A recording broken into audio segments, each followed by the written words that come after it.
Motherhood Incorporated proudly presents Military Mom Talk Radio live on TogiNet.com. Co-hosted by Robin Boyd and Sandra Beck, the owner of Motherhood Incorporated. Military Mom Talk Radio is here with a powerful platform for women to discuss their ideas, issues, and concerns with respect to the military lifestyle. Military Mom Talk Radio encourages you to share your experiences of being a military wife and mother. This show is dedicated to educating your family about the many resources that are available in both the public and private sector. And we'll be sharing helpful information from women all over the world.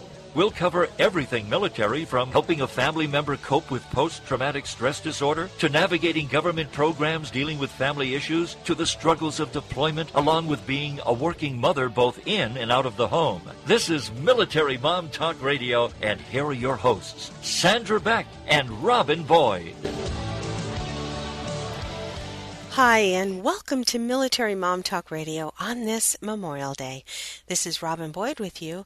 Sandra Beck and I are hoping you've had a day of reflection and thinking of all of our military and veterans, whether they're here with us or whether they remain in our hearts. I was able to spend a little time at our family cemetery and planting flowers there. There were many parades across the country, concerts and tributes, which I hope all reflect our gratitude to those who've served for the freedom in which we live. Today, we'd like to revisit a couple of our past guests who've had stories very significant for Memorial Day, and also share a little music. There are a number of songwriters that express such poignant stories. Every so often, my husband and I stay up late just listening to music, finding a few new ones to add to the old playlist. One song in particular he's always loved, and I just thought it was because it was a great song, but when I was looking for songs for this show, he brought this one up again and said how much this song meant to him. He said when he was in Vietnam, the one thing the guys would all talk about was their car. What car they either had waiting for them or the dream car they were gonna get as soon as they got home. It then put this song by David Ball in a whole new perspective, and why it's so special to my veteran. Here's Riding with Private Malone. I was just out of the service, thumbing through the classifieds, when an ad that said old Chevy somehow caught my eye. The lady didn't know the year or even if it ran, but I had that $1,000 in my hand. It was way back in the corner of this old ramshackle barn, with 30 years of dust and dirt on that green army tarp. And when I pulled the cover off, it took away my breath. What she called a Chevy was a '66 Corvette. And I felt a little guilty as I counted out the bills. What a thrill I got when I sat behind the wheel. I opened up the glove box, and that's when I found the note. The date was 1966, and this is what he wrote. He said, "My name is Private Andrew Malone, and if you're reading this, then I didn't make it home. But for every dream that shattered, another one comes true. This car was once a dream of mine, now it belongs to you. Though you may take her and make her your own, you'll always be riding with Private Malone." Well, it didn't take me long at all, I had her running good. I love to hear those horses thunder underneath her hood. I had her shining like a diamond, and I'd put the rag top down. All the pretty girls would stop and stare as I drove her through town. The buttons on the radio didn't seem to work quite right, but it picked up that oldies show, especially late at night. I'd get the feeling sometimes if I turned real quick I'd see a soldier riding shotgun in the seat right next to me. It was a young man named Private for his country and never made it home. But for every dream that's shattered, another one comes true. This car was once a dream of his back when it was new. And he told me to take her and make her my own. And I was proud to be riding with Private Malone. But one night it was raining hard, I took the curve too fast. I still don't remember much about that fiery crash. But someone said they thought they saw a soldier pull me out. They didn't get his name, but I know without a doubt it was a young man named Private Andrew Malone, who fought for his country and never made it home. But for every dream that's shattered, another one comes true. This car was once a dream of his back when it was new. And I know I wouldn't be here if he hadn't tagged along. Oh, thank God I was riding with Private Malone.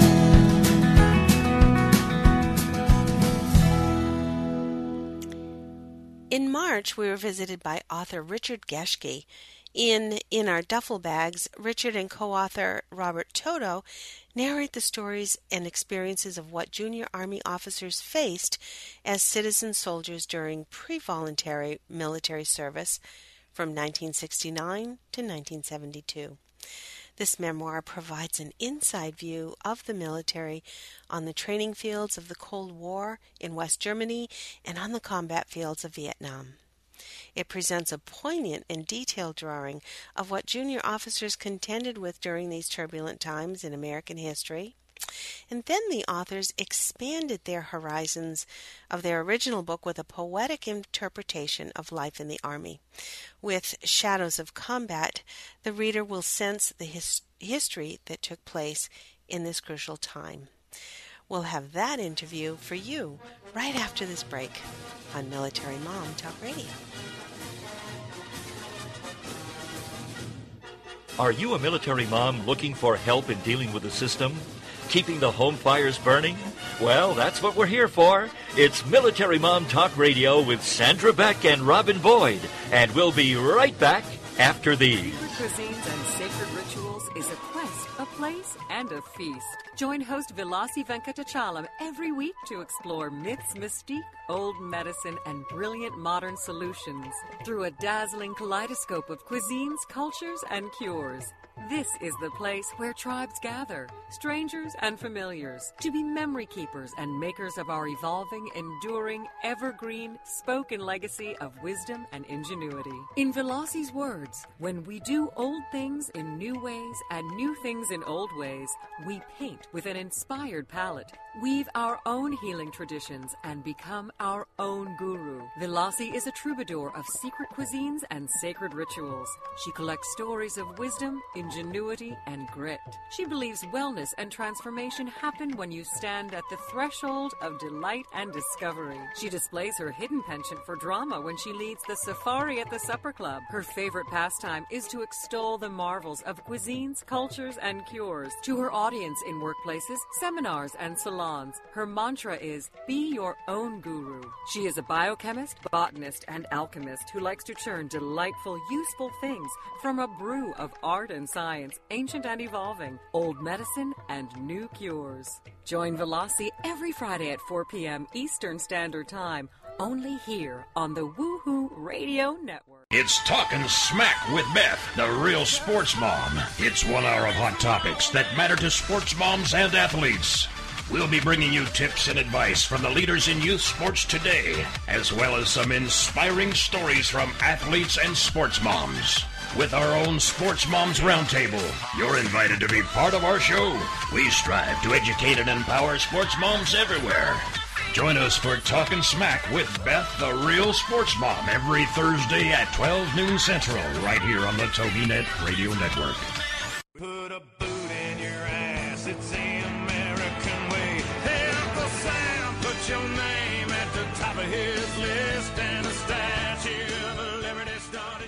Welcome back to Military Mom Talk Radio on TogiNet.com. Covering topics to help on the home front with help from those who know how the system works and how to work the system. It's more fun than a sale at the BX. Now let's get back to it. It's Military Mom Talk Radio. Here again are your hosts, Sandra Beck and Robin Boyd.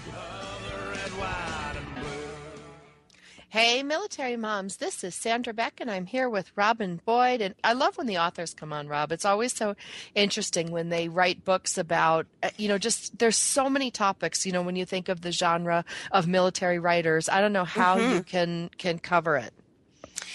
There's so many different perspectives because there's so many different people and so many different experiences.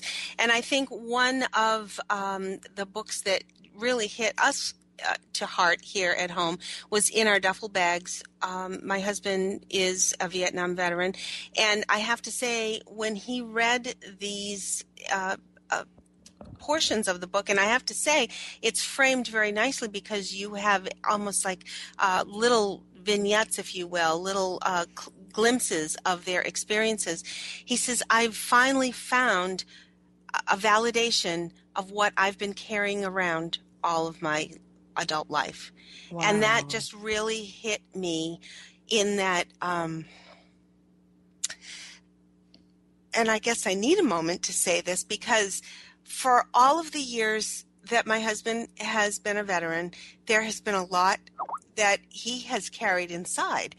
And we see a lot of the external wounds. We do see some of the ramifications, say, of some of the PTSD effects. But what is being held in each of these military people's hearts is a very difficult thing to expose. And I appreciate both Richard and Robert for writing these books just for that reason. Wow, Rob, that's amazing. But you're right. I mean, the written word for somebody like me who wasn't even born yet when this experience happened, to be able to experience it just through the written word and have some understanding and some compassion and at least a frame of reference. It's so hard. Richard, let's say hello to you. Richard Geschke, thank you so much for writing In Our Duffel Bags. Welcome. Well, welcome. Thank you very much. I appreciate for you having me on, and I look forward to answering some of your questions that you may have about both the books. Both books were very unique, but yet almost worked hand in hand, because I think some of the experiences in Our Duffel Bags were so poignant. As my husband would be reading through them, he'd say, yes, and I could see him nodding his head, and I could say, okay, what nerve did that one hit? How did you recollect all of these after you had been home for a while, or had you always been a writer and sort of kept a journal as you went through these years? Well, it all started with my son. He knows that I'm a fairly good writer, and basically what I did was adhere to what he said. He said, Dad, you should write a book, and I went ahead and wrote it. And it's amazing that how you recollect things as you go along. And like Bob and I emailed each other back when we were doing this, I started the whole project, and I got him involved in it. He's got PTSD, and actually he was able to trigger a lot of my memories. I've got a pretty good memory. I can remember things back to 1950, for God's sake. So as we were doing it, I started saying to myself, my God, we did this? Did we really do this? And you forget. It's 40-some years after the fact, and we buried these memories. Because at the time when we came back, it wasn't like the guys coming back from Afghanistan or Iraq. We were looked down upon, and we were shunned. And so we basically melded back into society as best we could. And so when we did this, it became a 2-year project, and it became very, very intense. Intense indeed. I can imagine how well, let me ask, how did you and Bob meet? Well, it's in the book. He was walking down the portico of the officers' billets in Fort Benning, Georgia, on October 31st, 1969. That's Halloween night. The next day was All Saints' Day. And from that point on, Bob and I have been friends from then on. He was the best man at my wedding. Oh. You know, I want to ask you, for our listeners who haven't read your book or are not familiar with your work, can you tell us a little bit about your military career, a little bit about yourself? I mean, this book is so amazing and it's so deep. The person, you know, where did you come from? Where did you grow up? You know, how did you end up, you know, in the service? What, you know, can you give your story to our listeners, you know, kind of the behind the scenes look? Yeah, absolutely. I was born in Cleveland, Ohio, back in 1947. Went to Kent State University, of all universities, and I graduated there before the incident happened in 1970. In fact, I was in Germany when that incident happened. I graduated in ROTC in August of 1969, as did Bob, and then we went to Fort Benning, Georgia. We were infantry officers. And from Fort Benning, we went to Fort Bliss for a Red-Eye Missile School. And from Fort Bliss, we drove. In fact, it gives our trek from El Paso all the way from Cleveland to Methuen, Massachusetts. And we went to Germany. We were in Germany for 18 months. And then from Germany, we went to Panama for Jungle Warfare School. And then we went to Vietnam. And that all happened in a period of 29 months. Wow. Yep. Not too many ROTC officers are able to say that they went to those places. Normally, the officers that went to those places were West Pointers or career officers. We were what was known as vol-in-def officers. So we did the grand tour. We never really saw the United States that much. We were always overseas. And I love how the book, it's not necessary to read in our duffel bags from start to finish. I love that there are little excerpts, that there are little stories that one can pick up at any time, and then Bob's wonderful Toto moments all throughout the book. Now, were all of these sort of, as you sat together, you all came up with, remember this, or did you ever do that, or something about a VW bug, or... Well, you know, the thing of it is the Toto moments, that was my idea because I wanted to sprinkle Bob in there. Basically, the basic outline of all this was done by me, but then we filled in everything as we went along. So that's why it took us 2 years. But it was really great to do it because Bob would kind of needle me in emails. He says, why didn't you do the story about the lost pilot? I said, what are you talking about, the lost pilot? And he says, remember, you were down in Aschaffenburg and this pilot got lost and he was with a general and he didn't know where he was and you directed him where he was supposed to go? And I said, oh, my God, yes, I do remember that. And I would do the same thing to him. He was stationed in Berlin. But it's really funny because it's comical in a way because I was on the line with the infantry unit, mechanized infantry unit, 3rd Infantry Division in Germany for the 3rd Infantry Division. Then Bob was in the prestigious Berlin Brigade on staff duty, and he never saw anything out in the field. I was constantly out in the field. And when we went to Vietnam, I ended up in the combat engineers as an infantry officer, and he ended up as an infantry lieutenant on the line, and that's he got into many scraps there, which he did not bring up in the book. I have to say, there are so many things that, as I say, touched home in our house. I have to say one in particular, Richard, and we're going to have to have you back another time, perhaps to talk more, because we are running toward the end of the show. There's one poem in Shadows of Combat called Tattoo. And I don't have time to read the whole thing, but I do have to say a glimpse of it. How can a country which was so astute as to win the Cold War be so clueless in their politics concerning a civilian war in Vietnam? Most of them never served, but had no problem sending millions to serve in a long and senseless war, a war without a clear mission and lacking good purpose. And I'm skipping many stanzas, but I'm going to clip to the end. Maybe, just maybe, they will start to care, start to understand what we did. Maybe, just maybe, we will be welcomed home in a different light of true concern and thanked for that service so long ago. Yeah. That's the way I felt. It's That's a very, yep. And every one of you have carried this.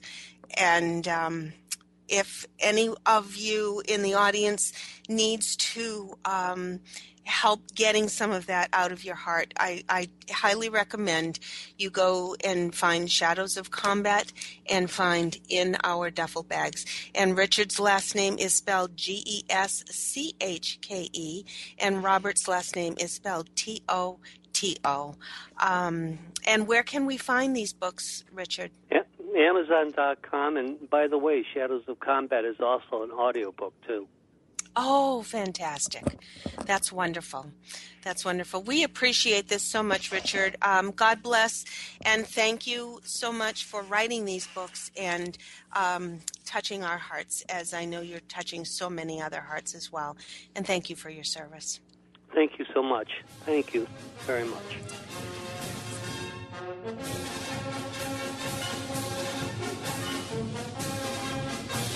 Are you a military mom looking for help in dealing with the system? Keeping the home fires burning? Well, that's what we're here for. It's Military Mom Talk Radio with Sandra Beck and Robin Boyd. And we'll be right back after these. In today's business world, a helping hand or idea that doesn't come with an invoice is a treasured find. And if that happens to you, then you need to pay it forward to keep other entrepreneurs from making mistakes or getting a raw deal. It's called Paying It Forward with Josephine Girassi, Wednesday mornings at 10, 9 a.m. Central.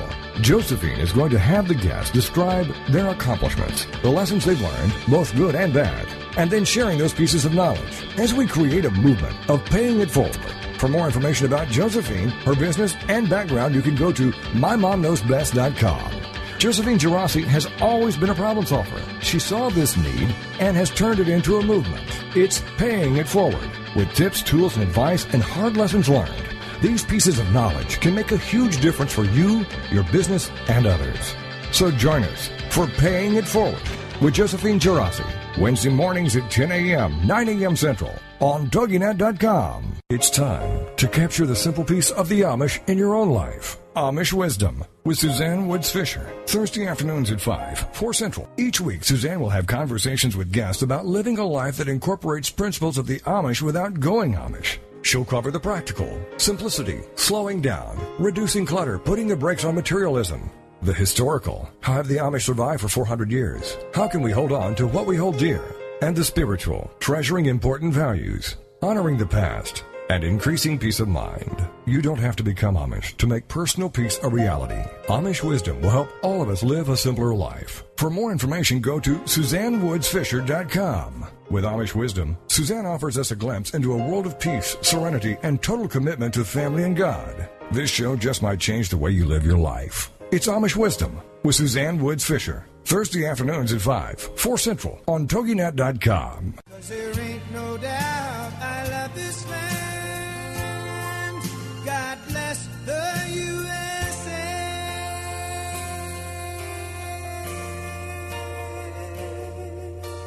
Welcome back to Military Mom Talk Radio on TogiNet.com. Covering topics to help on the home front with help from those who know how the system works and how to work the system. It's more fun than a sale at the BX. Now let's get back to it. It's Military Mom Talk Radio. Here again are your hosts, Sandra Beck and Robin Boyd. Welcome back, everyone. This is Robin Boyd with you on this Memorial Day. Sandra and I wanted to share a wonderful author with you. Judy Brizendine has written a book and companion journal entitled Stunned with Grief. As an author, blogger, and speaker, Judy is a woman with a passionate mission that developed through a tragic loss. The statement, "Out of your deepest pain comes your greatest gift," describes her experience. Let's tune in to our chat with Judy Brizendine.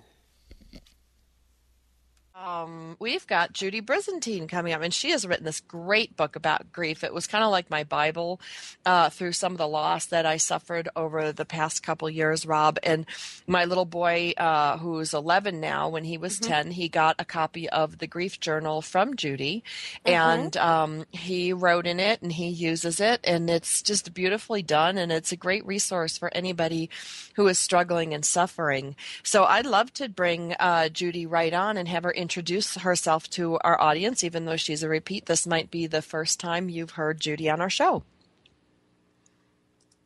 Hello. Judy, are you with us? Hey. I'm here. Yes, it's great to be here. Oh, it's great to have you back. So can you give a little backstory for our listeners today who might not have heard your show last year? And you guys can check it out on iTunes under Judy Brizendine, Military Mom Talk Radio. Well, I'm actually, I was a military wife for almost 21 years. My husband was a career officer in the Marine Corps. And just a few years after he retired from the Marine Corps, he went on a mountain bike ride, and he suddenly died. And that really changed the entire direction of my life. And not in a bad way. I mean, it was the most devastating and the most difficult thing that I've ever been through in my life, but incredible good has come through it after, the process of working through his death and the loss and all of the adjustments that came along with that. That I say on my website that out of your deepest pain can come your greatest gift. And for me, that was really true because I discovered, I completely changed career directions and everything. After this experience, I discovered that I could use my story to help people and to give them hope and inspiration because, quite frankly, when I encountered that grief for myself, it was like becoming shell-shocked. I didn't know what had hit me. I didn't know what was happening. I didn't understand it or any of those things. And it was a process to really learn about grief and to learn how to work through it and what's required. Because, frankly, I didn't realize that anything was required of me. I thought it was something that just happened to me. And it's a crucial, crucial thing for people because grief doesn't just accompany death. It accompanies any significant loss, whether it's a person or relationship in our life, something else of huge importance, your career. So many people in recent years have lost their homes, your health. There are so many things that are deep losses, and those losses result in grief that we have to do something about. And what we decide to do about that and how we handle it affects not only our lives right now, but our future and the people around us. And, it's just crucially important what we do with this. And so it became really a passion for me to reach out and help people because of what I have been through. Now, Judy, was the writing process of your book, Stunned by Grief, a cathartic effort for you, or had you really felt the purpose to sort of sum up everything that you had been through and derive all of these thoughts and action steps from other people that were helpful? By the time I wrote the book, which was about 8 years after my husband died. He died in 1998. I didn't start writing the book until 2006. I'm sure there were cathartic moments in the writing of the book. I mean, I think, that's just the natural outcome of that. But I had really processed my grief by the time I sat down to write this book, and I had already remarried just, a couple years prior to that. And my husband now and I had facilitated grief support groups together for several years. And so there was really a whole process, and so many people that, whose lives that we had touched through this, so much that had come out of it. I had done a ton of research, read many, many books, and so really it was the outcome of the process and all of the people and experiences that, that I had come in contact with, and just really I just really felt that there was something that needed to be said, that I could add something very useful and helpful to people because of what I had learned, and I wanted to put it in the simplest terms possible.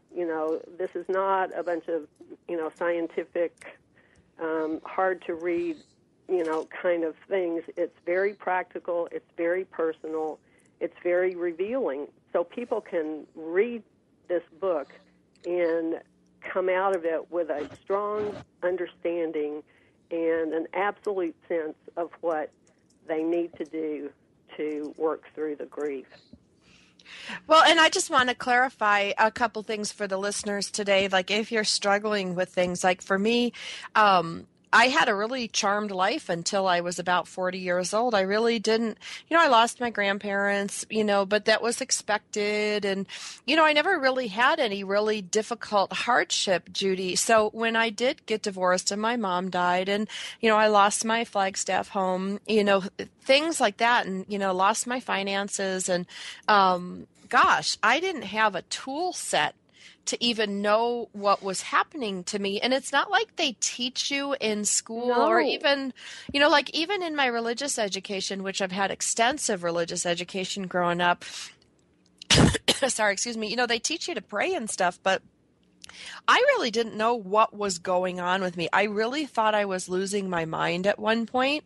And one of the things that I loved about your book is you have these little checklists. You're like, do you feel confused or sad or emotional? And I'm like, oh my God, check. And it was the first time, I know it sounds really corny and hokey dokey, but the seas parted and it was like, oh, this is what's going on, because I only knew grief as sadness, and I really didn't understand profound grief, and I really didn't understand what true loss meant, never having experienced it. And since I didn't experience it till I was much older, I kept going in my head going, what the heck's going on? I'm confused. I'm making mistakes. Everything is cloudy and foggy, and it seems unreal. And, it just really knocks you on your you-know-what, and you don't even know what's going on. Did you have that experience too?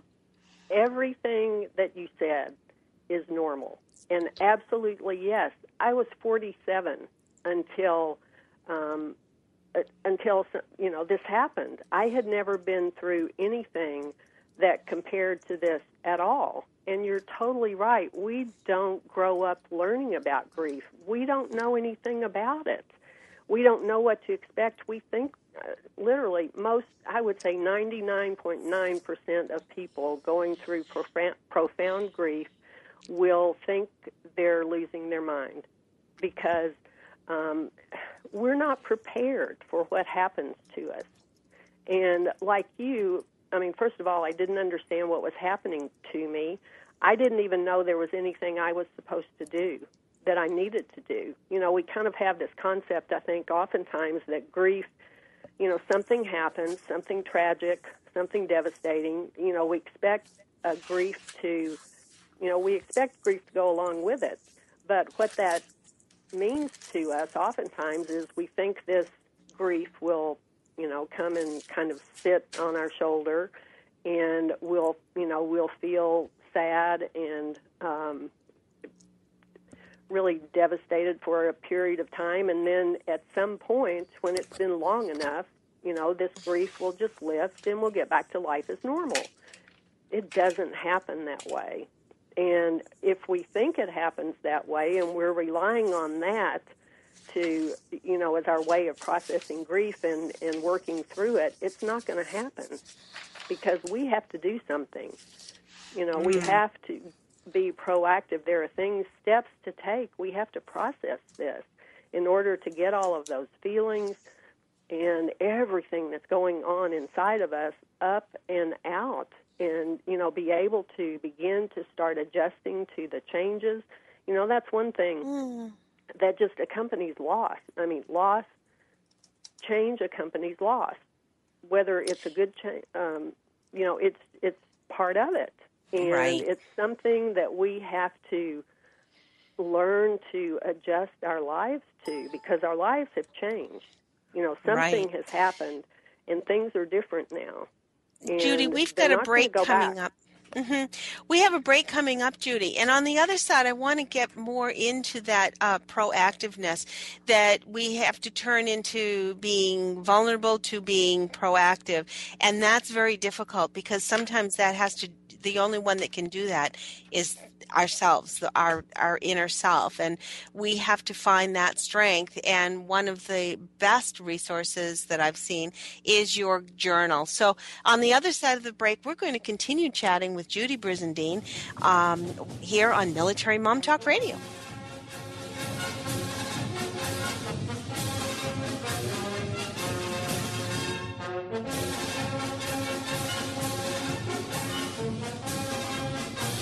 Are you a military mom looking for help in dealing with the system? Keeping the home fires burning? Well, that's what we're here for. It's Military Mom Talk Radio with Sandra Beck and Robin Boyd. And we'll be right back after these. Do you feel like when you watch a cooking show or read a food magazine that the recipes are not practical for a busy family? Do you wish you could have a conversation with someone about the best way to get dinner on the table fast after a long day at work? Are you tired of cooking dinner only to have your family turn up their nose at all of your hard work? Do you want to hear more about healthy living and finding more time to find your passion in life? Well, pull up a chair and visit with Heather Tallman, host of Around the Kitchen Sink, Thursday nights at 10 p.m. here on TogiNet Radio. Like many women, finding balance in life and time to take care of yourself is hard to do. Between managing a career and marriage and children and a busy family schedule, it's hard to maintain a sense of self. And Heather shares how she does it. Check out Heather's website, basilmama.com. Join us for food and a whole lot more on Around the Kitchen Sink with your host, Heather Tallman. Thursday nights at 10 p.m. Central on TogiNet.com. 'Cause there ain't no doubt I love this land. God bless the USA.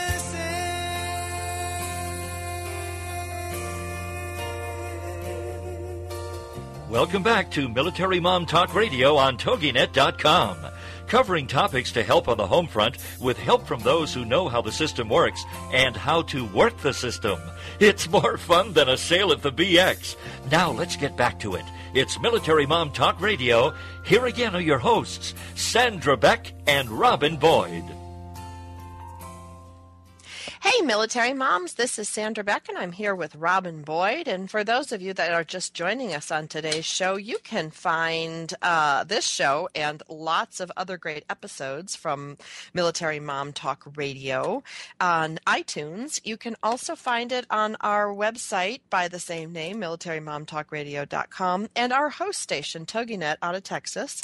You can find over 150 hours of family-friendly military programming. We are visiting today, sorry for the big but we are visiting today with Judy Brizendine, and she wrote this great book called I'm Stunned by Grief. What is it? Blinded by Grief? I don't know. I was just Stunned. Stunned. Yeah, I was stunned, blinded, knocked on my ass, you name it, by grief. And one of the things that I wanted to segue with you, Judy, is one of the things that you were saying is like you can be proactive in helping yourself get through the grieving process. And Robin, you said something about, it's something that, only you can do. And I'm going to just buzz in right now and go, absolutely. And that whole thing about like, this too shall pass. Like, I get it. I get that time heals all and everything, but time can really drag on if you don't do anything. And that whole thing about like this too shall pass, it kind of gives us that illusion, at least it did for me, that all I had to do was sit back and let the calendar days go by and somehow all this grief would resolve itself. Didn't. It didn't. No. Kind of hung on like an old ugly friend that I couldn't get rid of, or a bad boyfriend. No, and you're not alone. That's what so many of us think until we learn about it. So what do you do? How do you step forward? We've got so many people who are changed forever as a result of this latest war that's been going on for 10 years. And not only are they changed, but families are changed. And, there's just so much to mourn, I think, a lot of times. And we don't really talk about this with military service, but there is a lot to mourn. I've talked to some kids recently whose dad is in the service, and they're like, we're so proud of my dad, but, he gave so much to his country, and he wasn't here for us. And, that to me was a grieving, those kids had a right to grieve that. They had a right to feel that.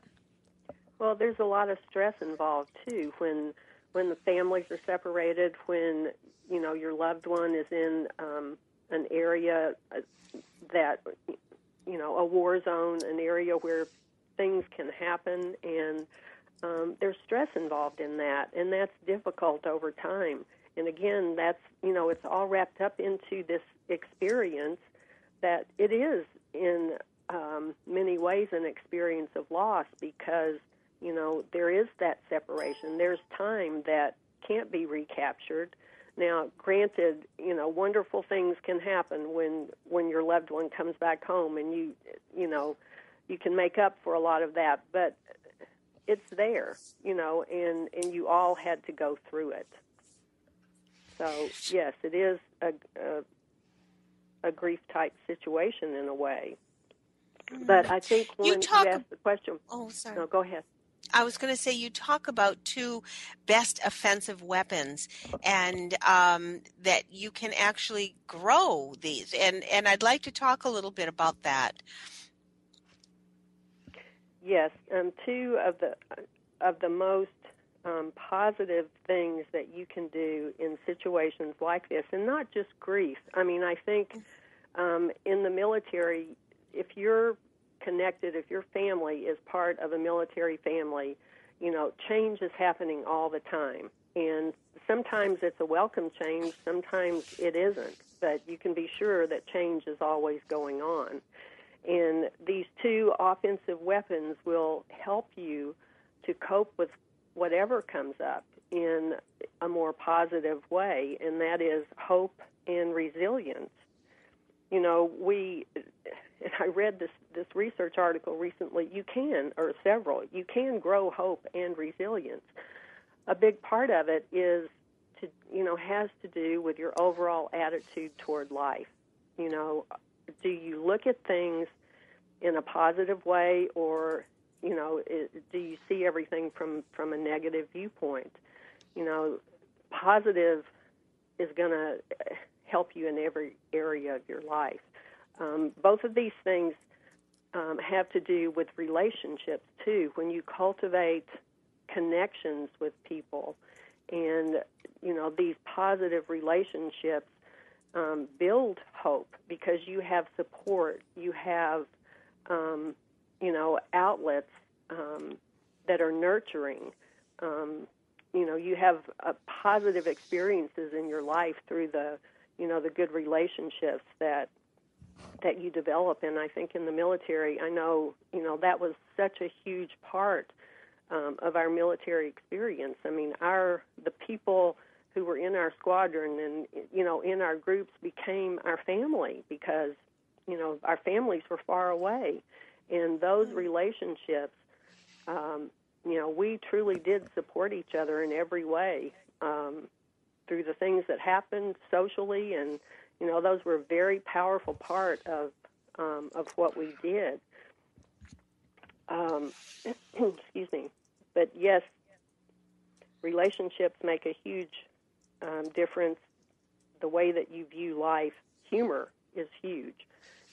We all in our lives, I think, when we're able to look for things to laugh at, reasons to laugh, reasons to be joyful, we're going to boost our hope by doing that when we focus on those kinds of things and the positive. And, sometimes we have the feeling that we're not in control, that, our circumstances control us. When we view life from that perspective, that tends to lessen hope because we really are in control. I mean, things happen to us, yes, that we have no control over, but our response to the things that happen determines what kind of outcome we're going to have. So attitude, just an overall attitude toward life, and looking outward for, experiences and setting goals and working toward, things, and all of those build hope in our lives, and we're going to be more resilient. Hope and resilience go right together. Staying flexible. When you're in the military, if you're not flexible, you're going to have I was going to say struggle. they almost have to go hand in hand because sometimes you can hope for things, but the end result isn't always as you expect, and therefore, Right. in order to keep hope, you have to be resilient. Well, and are you can you look for the good even in a negative situation? Because normally there is some good. If you look hard enough, regardless of what it is, you can find something good. Maybe it's what you learned. Maybe it's what you discovered about yourself. Sure. That you were able to do things or cope with life in ways that you didn't really know you could until you were put to the test. So, it's looking for the good, and gratitude is huge. Gratitude builds hope. When you can look at your life and be grateful for the things that you have, for, if you have trouble someday, it's not a really good day, look outside and be grateful for, the beauty that you see outside your window. I mean, there's always something that we can be grateful for. The people in our lives, our God. I mean, there's so many things. And when we look for the things to be grateful for, that builds hope also. Yes. And I think, isn't it true, Judy, that looking for something good each day is what helps you keep a good perspective on it, because then you're not almost sucked into that vortex of negativity, that by being positive you're going to have that outlook, you're going to have the hope, and you're going to be strong enough to be resilient when the time comes. Judy, where can we find you, more of you, and where can we find your books, and where can we find where you might be speaking or appearing? Well, the best way to find the latest information, to find the books, and you can go there and go other places to buy the books, go to the website, because everything that's current will be there. And the website is stunnedbygrief.com. You'll find everything that you're mentioning, plus a lot of resources, a lot of complementary resources that will help people with all sorts of things about grief to understand, and just, great resources. And the books are at this website as well, Stunned by Grief? Yes, or the books are on the website. Yes, okay. You can buy them directly from us, or there are buttons for Amazon, for Barnes & Noble, and any bookstore can order the books. All you have to do is ask. But there are definitely links on the website where you can purchase the books. That's wonderful. And we want to just also encourage people to realize the journal is pretty much a standalone guide as well. You do not need to have the book, although, of course, we suggest you read the book. But I think that it's really nice that the journal is a standalone piece. Judy Brizendine, it's been wonderful chatting with you, and we really appreciate not only you visiting with us, but for taking this initiative to compile these thoughts, these resources, all of these affirmations in the book. And I love the little side notes and the little footnotes throughout the book, that there are little quotes and little affirmations everyone can benefit from. Judy Brizendine, thanks so much for being here with us. Thank you. I loved being here. When I think back on these times and the dreams we left behind, I'll be glad 'cause I was blessed to get to have you in my life. When I look back on these days, I'll look and see your face. You were right there for me. In my dreams I'll always see you soar above the sky. In my heart there'll always be a place for you for all my life. I'll keep a part of you with me, and everywhere I am there you'll be. And everywhere I am there you'll be.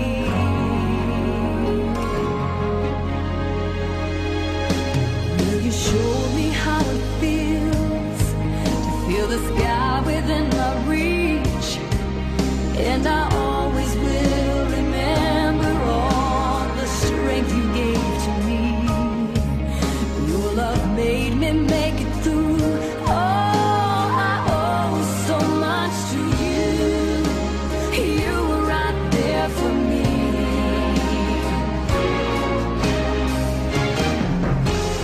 In my dreams I'll always see you soar above the sky. In my heart there'll always be a place for you for all my life. I'll keep a part of you with me, and everywhere I am there you'll be. 'Cause I always saw in you my light, my strength. And I wanna thank you now for all the ways you were right there for me. You were right there for me.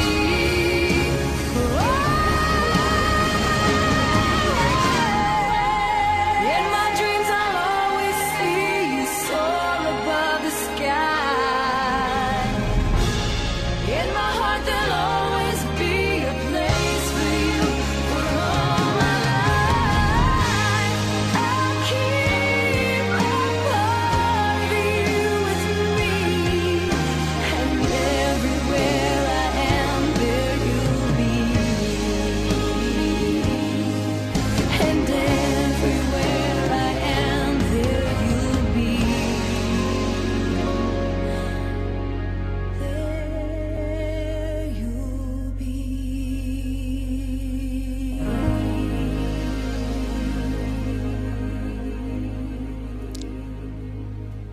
Thank you for spending this time with us today on Memorial Day. This is Robin Boyd for Sandra Beck. Join us again next week on Military Mom Talk Radio.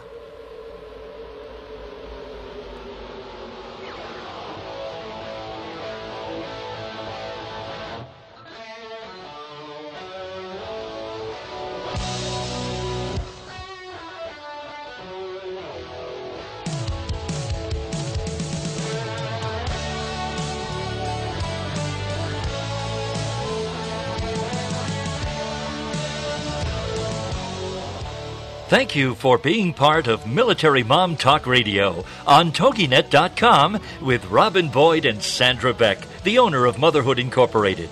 Military Mom Talk Radio is here each week to provide a powerful platform for women to discuss their ideas, issues, and concerns with respect to the military lifestyle. For more information on the show or Sandra and Robin, go to MilitaryMomTalkRadio.com. This is their mission, helping military moms. So join us again next Monday for Military Mom Talk Radio with Sandra Beck and Robin Boyd, Monday afternoons, 2 p.m. Pacific, 5 p.m. Eastern, on TogiNet.